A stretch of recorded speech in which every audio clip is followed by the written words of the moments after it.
Just to introduce GSV Labs, if you don't know anything about GSV Labs, I'll introduce Marlon Evans, the CEO. We have 160 startup companies here doing a lot of very dynamic and interesting things. Spend some time with Marlon when you get a chance. It's really a dynamic place, and we're really excited about the activity level here.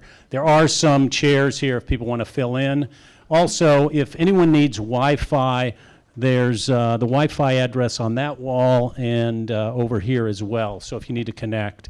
Lastly, I'm thrilled to introduce Bob Peck. Bob's with SunTrust. Robinson Humphrey joined us. He wanted to escape the blizzards out of New York today, and we're thrilled to have him. If you don't get his research, I encourage you to check in with his colleague, Rick Wolfgram, in the back row, and give them your email address. Bob does fundamentally the best work covering companies in the internet universe broadly defined. If you're interested in what's going on, fundamental trends, some of the dynamic things that are happening, you need to read his materials. We're kind of thrilled to have him.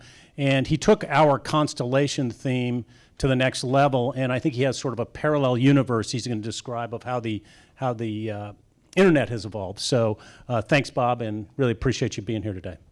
So thanks for having me. I don't know how I follow Dan and Mike, but I'll try and give it my best here.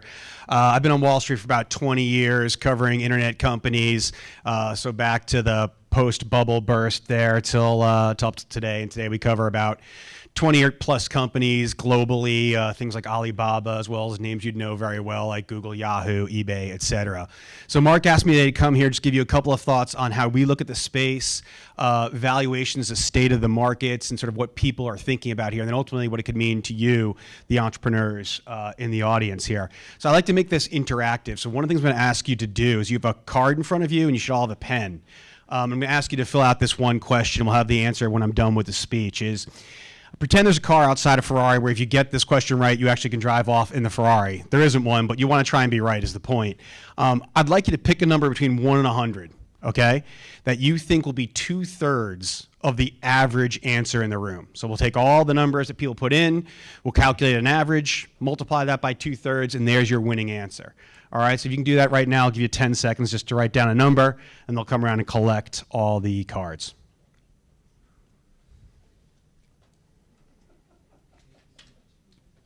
You may be wondering why I'm asking you to do this silly exercise, but I'll reveal the answer at the end of the speech. And most importantly, I'll tell you why. Why'd I ask you this silly question, right? So the way we look at the internet landscape is through this developing internet universe. And I love this map. For those of you that have been around long enough to know John Battelle, Tim O'Reilly, this is how they mapped out the world in Web 2.0. And you see the different places they put Facebook and Google, et cetera.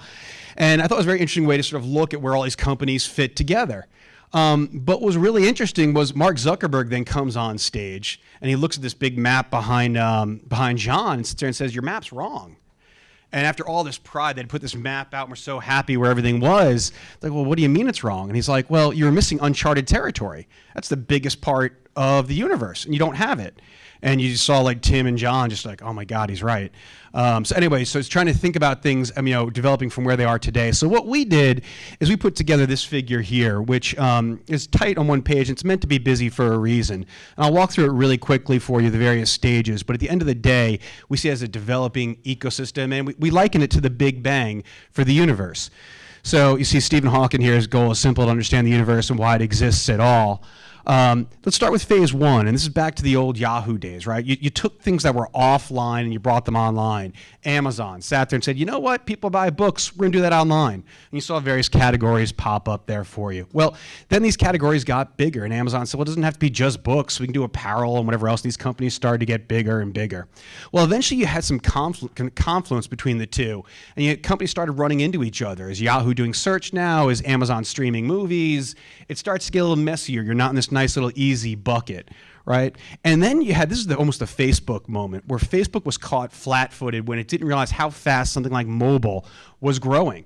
And all of a sudden, they didn't even have a mobile product, a mobile monetization. So external forces all of a sudden force you to change for things you weren't even ready for, whether it's personalization, global, Alibaba coming onto your landscape, mobile, local, social, all these forces that they had to all of a sudden adapt for. And eventually they do. You adapt to these forces and you start bringing them together, and then your financials start to change. You can start to grow your margins. You can start to expand a little bit more. And then you start thinking about new expansion. And when we first put this together, transportation, new areas you can get into. Now, obviously, things like Uber and self-driving cars are very self-evident, but you can see these other areas where these big Goliath companies can expand into to grow even further. And then they'll eventually assimilate parts of those industries and start having higher margin growth, bigger free cash flows, M&A improves, and gives you an idea of where the landscape goes. And to Zuckerberg's point there at the end is you then head towards this uncharted territory, these moonshots. Google X, where are they heading next? What are the things we're talking about today that seem insane that may be very real, not that far in the distance? You put them all together and it looks something like that. So our real point here is that realize that confluence is taking place and that the growth isn't a zero-sum outcome here. And I love the Larry Ellison quote because I think it's very true. Whenever you innovate, you always have to be prepared for people to tell you that you're nuts. And I know for us making our stock calls, the best calls I've ever made in my career have been when we put the report out and the vast majority of people call up and say we're crazy and we're wrong. And those have always been the best calls for us. So who knows what's possible and where we're going. Okay, so where are we in the state of the public market right now? So Mark, why don't we just give you a little bit of feel for what the markets have done and what it could actually mean to you potentially here. You can see just from recent highs, I mean, the Shanghai market's down almost 50%. Crude oil's down 50%. This is weighing as an overhang on the overall markets. But what's interesting is if you look at last year's performance, internet stocks actually did pretty well, and they outperformed the S&P. So it was actually a pretty decent year. And you saw it in names like Amazon and names like Google, Facebook, all had pretty good years, right? When you dig it apart, though, a little bit, you actually find out that the FANGs, so Facebook, Amazon, Netflix, Google, those companies had a disproportionate impact on the performance. And you can see in the top there, the names that did very well or the segments and categories, towards the bottom part where maybe those categories didn't do as well. And you can see it here in this risk on versus risk off. And right now you could argue that the market has gone to a risk off sort of phase where if you have questions on your business model or performance, you're not going to perform as well. And you can see those FANG stocks, how that really outperformed even the broader internet industry itself. Then when you look at these companies with hair, so look at the bottom ones, the companies that have had a lot of questions on them recently, Yahoo, Twitter, even Alibaba, Pandora, Zillow, you can see how they've all underperformed as growth has slowed and questions about their business models going forward have come to the forefront.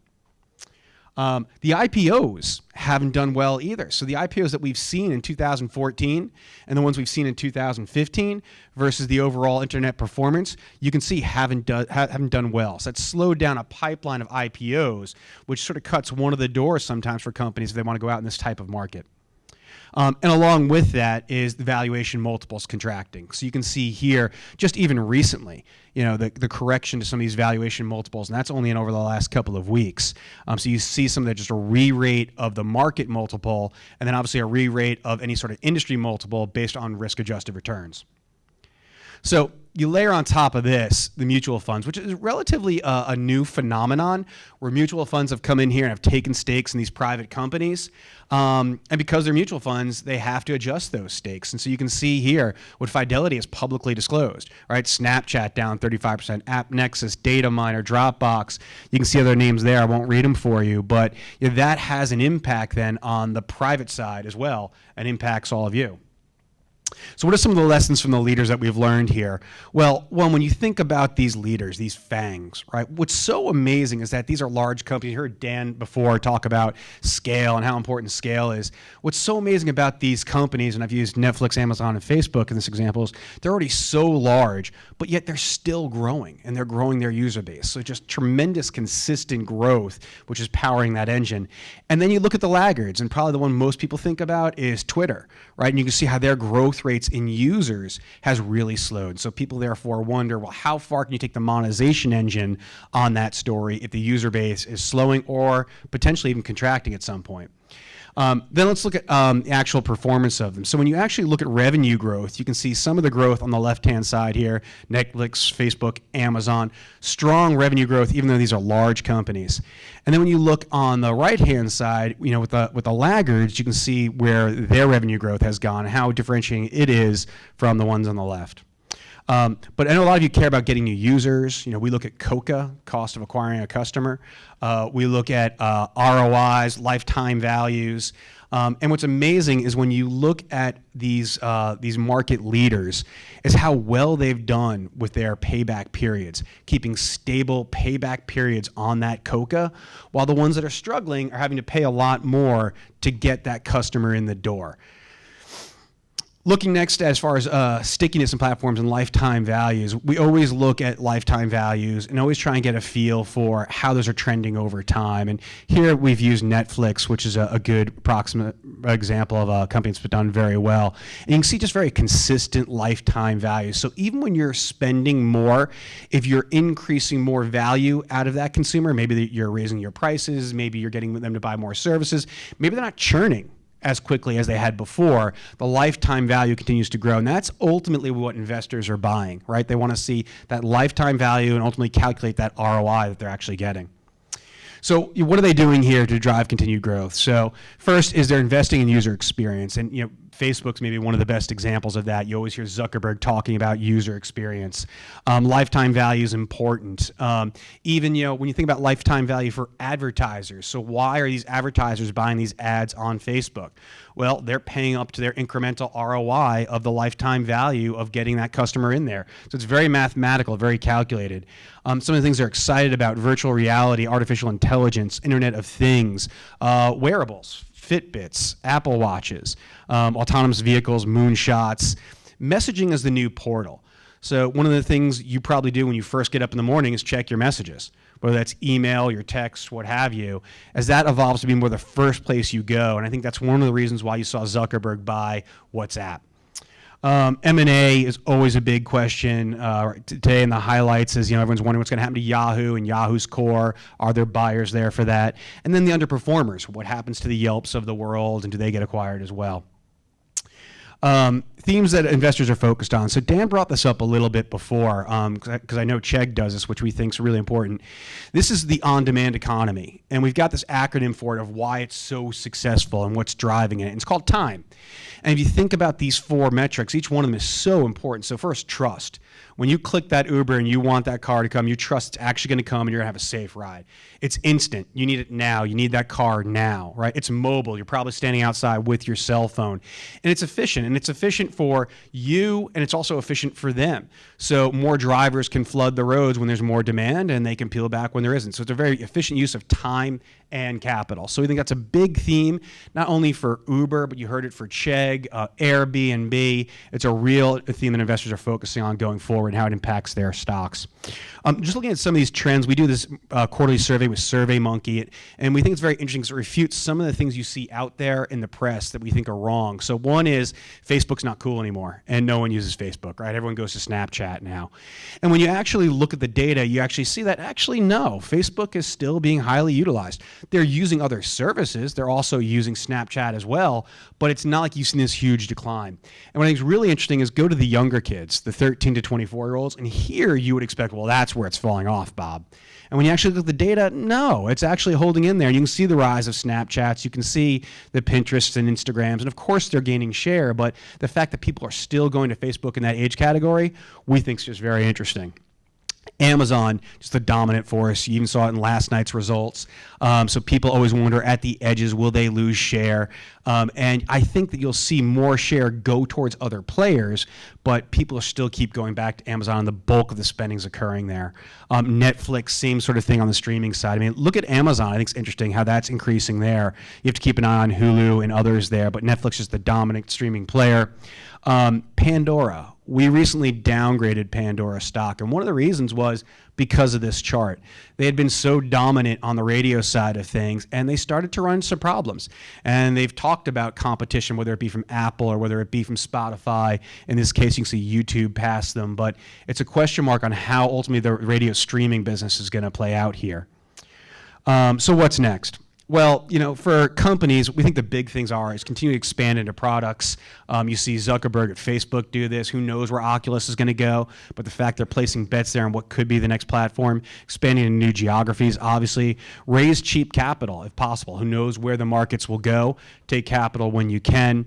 Taking advantage of competitors' weaker balance sheets. Sometimes you have a competitor maybe isn't as in good position, and you can take advantage of that, or you can poach talent from them if they're not performing as well. Protect your balance sheet. Investors, especially in this type of volatile market, really looking at balance sheets and always try and have the shareholders. I think Jeff Bezos is probably one of the best ever. When he chose his shareholders, and he chose them, he made sure they understood his long-term vision and wasn't going to be held quarterly to any silly margin compression, but more about the long term and where things were going. Lastly here, so how volatile markets impact, the question you should be asking yourself is how are these markets going to impact your customer growth? Can they afford your product? The cost to get these customers, your employee costs, what's going to do to margins and your cash flow? What's going to happen to your competition? Maybe just as important. How do you think about acquiring more cheaply? Will they merge? You saw this happen against Uber in China, taking advantage of the balance sheet we mentioned, and then capital structure. Do you have enough cash to weather a storm? All right, so let's go to the fun part for the trivia question answer. Were they able to tally up the results in the back? You don't have to yell it out yet, but do you have it? Okay, don't say it yet, because we've got it. So the answer, it's an interesting question. There's a reason why I asked this being a capital markets guy. So my alma mater, Columbia, the average person would answer this question from Columbia and say 33. And the way they get 33 is they say the midpoint of 0 to 100 is 50. Times it by 2/3, I don't know, 33. So Columbia guy would say that. Stanford guys, believe it or not, take it a little bit further, and they say, well, hold on. If you're all going to say 33, then the average in the room is going to be 33, and you're going to take 2/3 of that.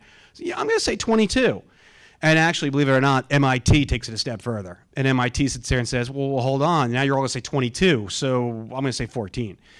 And if you really think about it, you sit there and say, well, hold on, I see where this is going. This is going to go all the way down to 1. If you really think about this is going to take you all the way down to 1. So that's correct in theory. It's terrible in practicality. You should never answer 1. And the reason why is because in this sample set, we'll see what we said today, I bet most people didn't take it all the way down to 1, right? So actually, out of curiosity, what was our answer? So you want 2/3 the average? 2/3 of the average. 2/3 the average is 25.6. 25.6, and you can see here, I guess I had it on the previous one, the answer is usually 28, right around 28. And it turns out in this sample set, we're around 28 as well. And so why do I bring this silly math question up, and why are we talking about this? It's important to understand this from the capital markets side of things because it tells you the wisdom of the crowds. So you may have the best model and you're the smartest person on this company and you know Amazon's worth, whatever, $1,000 a share. But if the markets are going to push that share price around for other concerns, they can impact that in the short term. And while you may ultimately be right in the long term, you may not have the staying power to actually wait 5 years, 10 years to be proven right. So while you want to have your own analysis and be differentiated and think about where things are going, you have to be mindful of the wisdom of the crowds and just know what that could do to you in the short term. So with that, thanks for having me today. Appreciate it.